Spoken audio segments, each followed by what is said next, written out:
ನಮಸ್ಕಾರ. ಗೀತಾ ಪ್ರಪಂಚಕ್ಕೆ ನಿಮ್ಮೆಲ್ಲರಿಗೂ ಸ್ವಾಗತ. ಇವತ್ತು ಮೊದಲನೇ ಆಷಾಢ ಶುಕ್ರವಾರ ಆಗಿರೋದ್ರಿಂದ ಬೆಳಗ್ಗೆ 4:15ಗೆ ಎದ್ದು ಪ್ರಿಪ್ರೇಷನ್ ಮಾಡ್ಕೊತಾ ಇದ್ದೀನಿ. ಏಕೆಂದರೆ ನಮ್ಮ ಮೈಸೂರಿನಲ್ಲಿರೋರಿಗೆ ಗೊತ್ತು ಆಷಾಢ ಶುಕ್ರವಾರ ಅಂದರೆ ಎಷ್ಟು ಸಂತೋಷ ಸಂಭ್ರಮ ಇರುತ್ತೆ ಅಂತ. ಹಾಗೆ ಎಲ್ರಿಗೂ ಹಬ್ಬದ ವಾತಾವರಣ ಅನಿಸುತ್ತೆ. ಅಷ್ಟು ಖುಷಿ ಸಂತೋಷದಿಂದ ಆಷಾಢ ಶುಕ್ರವಾರನ ಆಚರಿಸ್ತೀವಿ.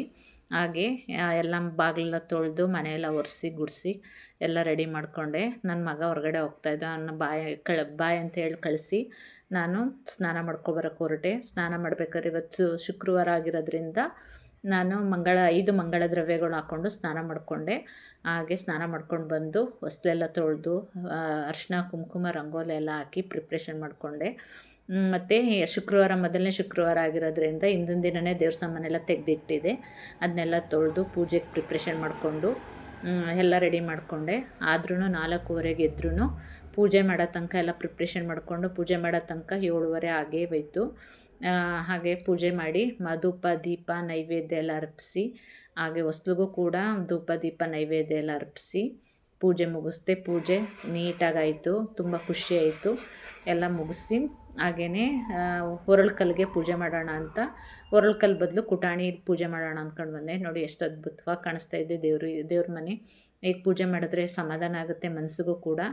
ಅದಕ್ಕೋಸ್ಕರ ಪೂಜೆ ಎಲ್ಲ ಪ್ರಿಪ್ರೇಷನ್ ಮಾಡಿ ಈಗ ಒರಳು ಮಾಡೋ ಬದಲು ಕುಟಾಣಿಗೆ ಪೂಜೆ ಅರಿಶಿನ ಕುಂಕುಮ ಎಲ್ಲ ಹಾಕಿ, ಯಾಕೆಂದರೆ ಒಬ್ಬರು ಹಿರಿಯರು ಹೇಳ್ಕೊಟ್ರು ನನಗೆ, ಪ್ರತಿ ಶುಕ್ರವಾರ ಮಂಗಳವಾರ ಗೋಧೂಳಿ ಸಮಯದಲ್ಲಿ ಒರಳು ಪೂಜೆ ಮಾಡಿದ್ರೆ ಒಳ್ಳೆಯದು ಅಂತ. ಅದಕ್ಕೆ ಕುಟಾಣಿಗೆ ಅರಿಶಿನ ಕುಂಕುಮ ಎಲ್ಲ ಇಟ್ಟು ಒಂದು ದೀಪನೂ ಇಟ್ಟು ಪೂಜೆ ಮಾಡಿದೆ. ಹಾಗೆ ಗ್ಯಾಸ್ಗೂ ಕೂಡ ಪೂಜೆ ಮಾಡಿದೆ. ಬೆಳಗ್ಗೆನೆಲ್ಲ ಪೂಜೆ ಮಾಡಿ ಎಲ್ಲ ಮುಗಿಸಿ ಬೆಳಗ್ಗೆನೇ ಒಂದು ಲೋಟ ಬಿಸಿನೀರು ಕುಡಿಯೋಣ ಅಂದ್ಬಿಟ್ಟು ಬಿಸಿನೀರು ಕುಡಿದು ಕಾಫಿ ಮಾಡ್ಕೊತಾ ಇದ್ದೀನಿ. ಬೆಳಗ್ಗೆನೇ ಕಾಫಿ ಕುಡಿಲಿಲ್ಲ ಅಂದರೆ ಮೈಂಡು ನನಗೇನೋ ಕಳ್ಕೊಂಡಿದ್ದೀನಿ ಅನಿಸ್ಬಿಡುತ್ತೆ. ನಿಮಗೂ ಹಾಗೇನಾ? ಬೆಳಗ್ಗೆ ಕಾಫಿ ಕುಡಿಲಿಲ್ಲ ಅಂದರೆ ನನಗೇನೋ ಮಿಸ್ ಮಾಡ್ಕೊಂಡಿದ್ದೀನಿ ಅನ್ನೋ ಫೀಲಿಂಗ್ ಬರುತ್ತೆ. ಅದಕ್ಕೆ ಒಂದು ಲೋಟ ಕಾಫಿ ಮಾಡ್ಕೊಂಡು ಕುಡಿದ್ಬಿಟ್ಟು ಆಮೇಲೆ ತಿಂಡಿ ಉಪ್ಪಿಟ್ಟು ಕೇಸರಿಬಾತ್ ಮಾಡಿಕೊಂಡು ತಿಂದ್ಕೊಂಡ್ವಿ. ಯಾಕೆಂದರೆ ಇವತ್ತು ಯಾರೂ ಇರಲಿಲ್ಲ. ಅದಕ್ಕೆ ಸದ್ಯಕ್ಕೆ ಉಪ್ಪಿಟ್ಟು ಕೇಸರಿಬಾತ್ ಮಾಡ್ಕೊಳ್ಳೋಣ ಅಂತ ಮಾಡ್ಕೊಂಡು ತಿಂದು ಒಂದು 10 ನಿಮಿಷ ರೆಸ್ಟ್ ಮಾಡಿ ಚಾಮುಂಡಿ ಬೆಟ್ಟಕ್ಕೆ ತಾಯಿ ಅಮ್ಮನ ದರ್ಶನ ಮಾಡೋಕ್ಕೆ ಹೋಗೋಕ್ಕಾಗಲ್ಲ. ಏಕೆಂದರೆ ಆಷಾಢದಲ್ಲಿ ಎಷ್ಟು ರಶ್ ಇರುತ್ತೆ ಅಂತ ನಿಮಗೆ ಗೊತ್ತಿರುತ್ತೆ. ಕಾಲಿಡೋಕ್ಕೆ ಜಾಗ ಇರೋಲ್ಲ. ಅದಕ್ಕೆ ಮನೆ ಹತ್ರನೇ ಇರೋ ದೇವಸ್ಥಾನ ಚಾಮುಂಡೇಶ್ವರಿ ದೇವಸ್ಥಾನಕ್ಕೆ ಹೋಗಿದ್ವಿ. ಆನ್ ದ ವೇ ನಡ್ಕೊಂಡು ಒಂದು 10-15 ನಿಮಿಷ ಆಗುತ್ತೆ. ನಾವು ನಮ್ಮ ಪಕ್ಕದ ಮನೆಯವ್ರು ಹೋಗಿದ್ವಿ.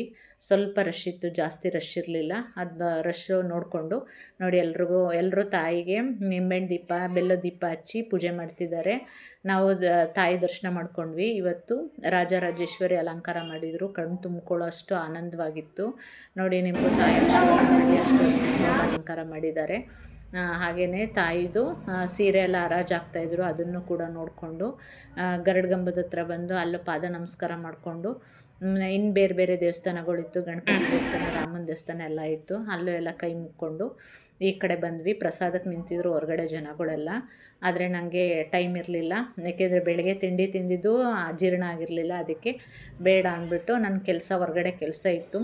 ಅದಕ್ಕೆ ಬಸ್ಸಲ್ಲಿ ಹೊರಟ್ವಿ. ಅಲ್ಲಿಂದ ಬಸ್ ಸ್ಟಾಪಲ್ಲಿ ಇಳಿದು ಒಂದಷ್ಟು ದೂರ ನಡಿಬೇಕಾಗಿತ್ತು. ನೋಡಿ ಅರಸು ರೋಡಲ್ಲಿ ಏನು ಗಿಜಿ ಅಂತ ಇದೆ. ಕಾರ್ ಶೋರೂಮ್ಗಳಲ್ಲೂ ಇರಲ್ಲ ಅಷ್ಟು ಕಾರ್ ನಿಂತಿದೆ ಹೊರಗಡೆ, ಉದ್ದಕ್ಕೂ ನಿಂತಿದೆ. ಅಲ್ಲೆಲ್ಲ ಮುಗಿಸ್ಕೊಂಡು ಬಂದಿದ್ದೀನಿ ಅಂದ್ಬಿಟ್ಟು ಮಾರ್ಕೆಟ್ಗೆ ಹೂ ತೊಗೊಳ್ಳೋಣ ಅಂತ ಹೋದೆ. ಕಲರ್ಫುಲ್ ಹೂಗಳು ನೋಡ್ತಾ ಇದ್ರೆ ಮನಸ್ಸಿಗೆ ಖುಷಿ ಆಗುತ್ತೆ, ಆನಂದ ಆಗುತ್ತೆ. ಅಲ್ಲೆಲ್ಲ ತೊಗೊಂಡು ಬಸ್ ಸ್ಟ್ಯಾಂಡಿಗೆ ಬಂದ್ವಿ. ಹೂ ತೊಗೊಂಡೆ, ಕನಕಾಂಬರ, ಮರಲೆ, ಅದಕ್ಕೆ ಎಲೆ ಬೇಕಲ್ಲ, ಅದನ್ನೆಲ್ಲ ತೊಗೊಂಡು ಬಂದೆ. ಇವತ್ತು ಆಷಾಢ ಆಗಿರೋದ್ರಿಂದ ಬಸ್ ಸ್ಟಾಪಲ್ಲಿ ಬಸ್ಸೇ ಇಲ್ಲ. ಎಲ್ಲ ಸ್ಟಾಪ್ ಮಾಡಿ ನಿಲ್ಲಿಸ್ಬಿಟ್ಟಿದ್ದಾರೆ. ಬೇರೆ ಬೇರೆ ಕಡೆ ಹೋಗ್ತಿದೆ.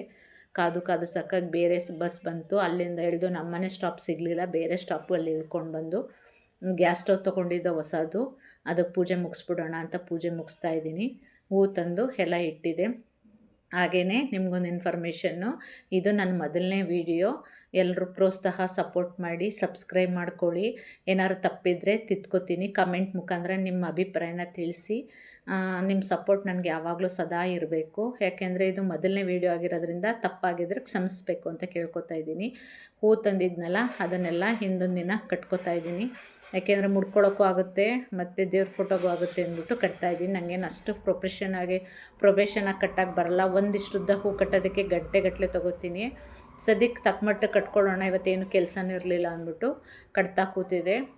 ತುಂಬ ನಿಧಾನ ನಾನು ಕಟ್ಟೋದು, ಸ್ವಲ್ಪ ಸ್ವಲ್ಪ ಕಲ್ತಿರೋದು. ಯಾಕೆಂದರೆ ನಾನು ಕನಕಾಂಬರ ಗಿಡ ಹಾಕ್ಕೊಂಡಿದ್ದೆ, ಅದು ಸ್ವಲ್ಪ ಹೂ ಬಿಡ್ತಿತ್ತಲ್ಲ, ಅದರಿಂದ ಸ್ವಲ್ಪ ಕಲ್ತ್ಕೊಂಡಿದ್ದಿಲ್ಲ, ಅಂದರೆ ಅದು ಬರ್ತಿರಲಿಲ್ಲ ನನಗೆ. ಆಗೋ ಹೀಗೋ ಕಟ್ಟಿ ಇಷ್ಟುದ್ದ ಹೂ ಬಂತು.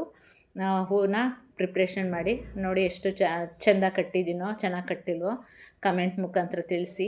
ನಾನು ಗೊತ್ತಿರೋ ಕಟ್ಟಿದ್ದೀನಿ, ಹೇಳಿದ್ದೀನಲ್ಲ ಆಗಲೇ ಪ್ರೊಫೆಷನಲ್ ಆಗಿ ನಂಗೆ ಕಟ್ಟಕ್ಕೆ ಬರೋಲ್ಲ, ತಕ್ಕ ಮಟ್ಟಕ್ಕೆ ಕಟ್ತೀನಿ ಅಂತ. ನೋಡಿ ಈ ರೀತಿ ಇಷ್ಟುದ್ದ ಹೂ ಕಟ್ಟೋದಕ್ಕೆ 1 ಅವರ್ ತೊಗೊಂಡೆ.